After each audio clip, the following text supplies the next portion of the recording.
Il-parroċċi ta' Ħaddingli u l-Imġarra l-sena oħra reġgħu organizzaw is-seba' edizzjoni tal-pellegrinaġġ bil-muturi f'jum il-Festa ta' Santa Marija. Dawn iż-żewġ parroċċi huma dedikati għal Santa Marija, iżda jiċċelebraw il-festa titolari l-ħadd wara l-15 ta' Awwissu. Minħabba li l-festa tagħhom ma tiġix iċċelebrata f'jum Santa Marija, huma bdew tradizzjoni li f'dan il-jum xorta jagħmlu xi ħaġa speċjali, ħaġa li huma sejħu bħala manifestazzjoni ta' solidarjetà. Matul il-pellegrinaġġ li jiġi organizzat bejn iż-żewġ parroċċi jinġabru l-fondi għal xi għaqda mhux governattiva. Din is-sena għażlu lil Puttino Cares. Bekk il-fiskola li nġabru se jmorru għand din l-għaqda. Il-pellegrinaġġ beda minn quddiem il-Knisja tal-Imġarr fl-10 ta' filgħodu. Bissem ta' xieren ta' sewwieqa ta' muturi li segwew ir-rotta li għaddiet minn diversi lokalitajiet. Huma waslu fil-pjazza ta' Ħaddingli ftit qabel 11 ta' filgħodu. Tul it-triq huma segwew van li kellu xbija ta' vari titolari taż-żewġ parroċċi. Is-somma finali miġbura mis-sewwieqa preżenti kienet ta' 1000 euro. Qabel it-tluq tal-pellegrinaġġ Anġel Kuxkieri u Reni Zerafa minn Puttino Cares irringrazzjaw lil parteċipanti u fissru l-bżonn ta' fondi miġbura sabiex Puttino Cares jibqa' jkun ta' sostenn għal pazjenti Maltin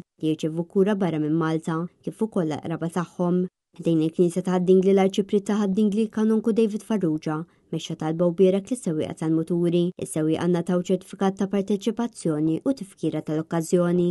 Net-News kellem għal Kanunku David Farrugia li spjegalna nsied dwar din l-attività. L-idea mhux biss li niġbru l-flus imma li nferħu waqt li nifirħu aħna wkoll hekk u anke fl-ispirtu ta' Marija li ċaqalqet minn fejn kienet minn Nażaret biex marret ant Eliżabetta u Marija nafu iċ-ċaqliq tagħha ma' bina li dejjem iduru jaqgħad kien ukoll fl-art imqazza iżda li fl-istess waqt ifittex li jagħmel il-ġid. U naħseb dak huwa l-ispirtu li jgħinna biex nerfgħu ruħna l fuq bħal Marija lubna wkoll u ngħinu lill-proxmu lil min qiegħed li żjed l-isfel. Tkellimna wkoll ma' wieħed mill-organizzaturi John Mikallef li wkoll spjegalna l-importanza ta' dan l-avveniment. Dina nibdewha inna nagħmluha 7 snin issa u dejjem nagħmluha għal xi ħadd daqal Puttino Cares, daqal Community Fund, kull sena nbidluha. Din peress li aħna il-ħadd li ġej nagħmluha dejjem wara Santa Marija, għal bħallum peress ikun Santa Marija nagħmlu pellegrinaġġ għandna raħat li ġejjin.